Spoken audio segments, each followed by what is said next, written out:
Google क्रोममा रहेको Gmail आइडीलाई कसरी हामीले चेन्ज गर्ने? हामीले गुगल क्रोम प्रयोग गरिरहेको समयमा उक्त समयमा प्रयोग भइरहेको जीमेललाई हामीले लगआउट गरेर अर्को जीमेल हामीले कसरी साइन इन गर्ने होला? आजको यो भिडियो रहेको छ। यो भिडियोलाई सुरुदेखि अन्तिम समयसम्म हेरिदिनु होला। यो भिडियोलाई लाइक गरिदिनु होला। आजको भिडियो हामी सुरु गरौँ।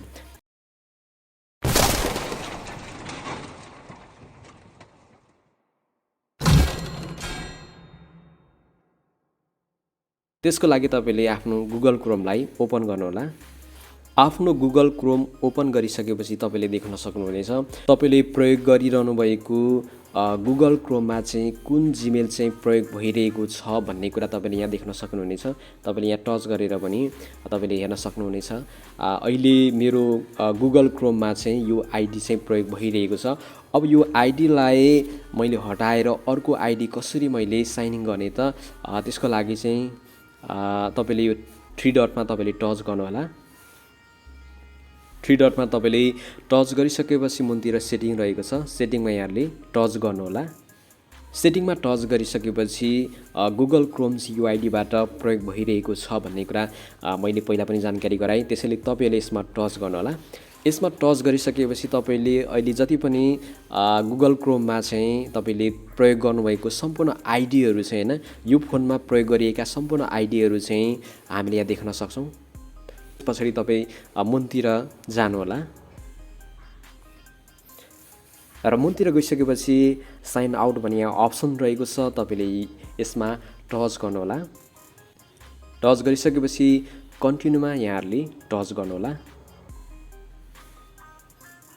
यति गरिसकेपछि हामीले गुगल क्रोममा प्रयोग गरिरहेको जीमेल आइडी चाहिँ लगआउट भइसकेको छ। तपाईले अब अर्को जीमेल एकाउन्ट लगइन गर्नको लागि चाहिँ तपाईले यसमा टच गर्नुहोला। टच गरिसकेपछि यहाँ तपाईले देख्न सक्नुहुनेछ हामीले भर्खरै लगआउट गरेको आइडी चाहिँ यो आइडी हो।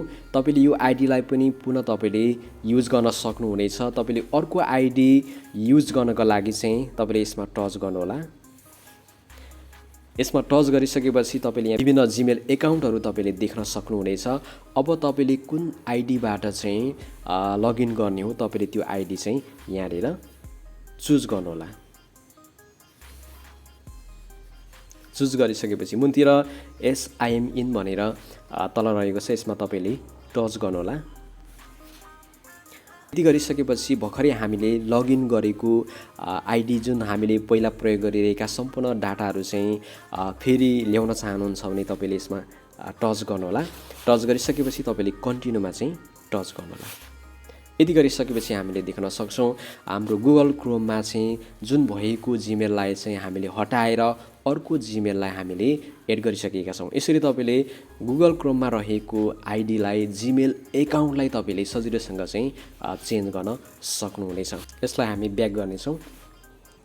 यहाँ हामीले देख्न सक्छौं हामीले अगाडि प्रयोग गरिरहेको जीमेललाई हामीले हटाएर अर्को जीमेल हामीले चेन्ज गरिसकेका छौं। यसरी तपाईले पनि सजिलोसँग गुगल क्रोममा भएको आइडीलाई हटाएर अर्को आइडी तपाईले चेन्ज गर्न सक्नुहुनेछ। आजको भिडियो यति नै। हवस् त, बाइ बाइ।